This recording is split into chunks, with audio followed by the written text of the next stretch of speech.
অভিনেতা জাহের আলভী নেপাল থেকে বাংলাদেশে ফিরে আসলেও ওনাকে কোথাও খুঁজে পাওয়া যাচ্ছে না। এমনকি পুলিশ ওনাকে গ্রেফতার করার জন্য সব জায়গায় অভিযান চালাচ্ছে। যত পরিচিত জায়গা আছে জাহের আলভীর, যত আত্মীয় স্বজন আছে সবার বাড়িতে গিয়ে খোঁজা হচ্ছে, কিন্তু জাহের আলভীর কোনো নামগন্ধ বা কোনো খোঁজ পাওয়া যাচ্ছে না। উনি বাংলাদেশে আসার পর থেকে নিখোঁজ আছে। উনি কোথায় আছে, কোন অবস্থার মধ্যে আছে সেটা কিন্তু এখনও কেউ জানে না। না তো ওনার পরিবারের লোকজন জানে, নাকি আত্মীয় স্বজন জানে, আর না তো পুলিশ খুঁজে বের করতে পারতেছে।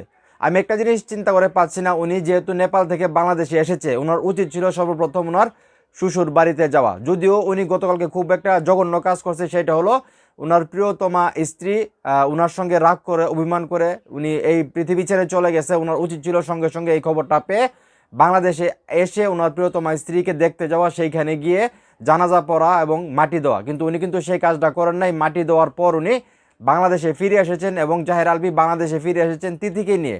কিন্তু সমস্যা হলো এখন উনি কোথায় আছেন বাংলাদেশে আসার পর সেটা কেউ খুঁজে পাচ্ছে না। এবং এখানে যে ফটো কার্ডটা আছে যেখানে বলা হচ্ছে যে দেশে ফিরলেও খোঁজ মিলছে না আলভীর, গ্রেফতার অভিযানে পুলিশ। মানে পুলিশ, দেখেন আপনারা ফটো কার্ডটা, আমি এটা স্ক্রিনও দেওয়া রাখছি। তো ওনাকে কিন্তু পুলিশ ক্ষুণ্ণ হয়ে খুঁজছে, উনি কোথায় আছে সেটা কেউ জানে না। তো উনি আসলে দোষী না নির্দোষ এটা তো পরে প্রমাণ হবে, কিন্তু উনি ওনার যে ব্যবহার, উনি যে কাজগুলো করছে সেগুলো অবশ্যই জঘন্য কাজ করছে। এবং উনি এখন পালিয়ে বেড়াচ্ছে। আমার মনে হচ্ছে অবশ্যই উনি সন্দেহমূলক কোনো কিছু করেছে, আর তা না হলে উনি কেন পালিয়ে বেড়াচ্ছে।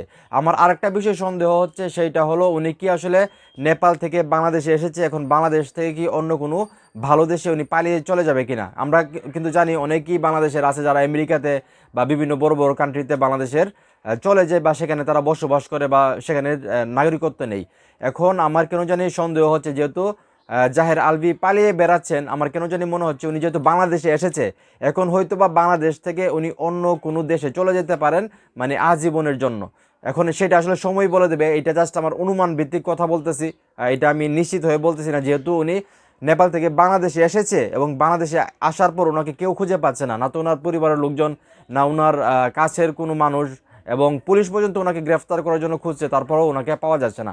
তো সেখান থেকে এটাই ধারণা হয় হয়তো বা উনি দোষী, আর আদারওয়াইজ উনি হয়তো বা কোনো প্ল্যান করতেছে বাংলাদেশ থেকে অন্য কোনো দেশে চলে যাওয়ার জন্য।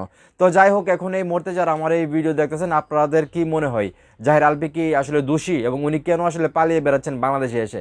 আপনাদের কি মনে হয় সেটা অবশ্যই কমেন্ট করে জানাবেন। ভিডিওটা ভালো লাগলে অবশ্যই শেয়ার করবেন।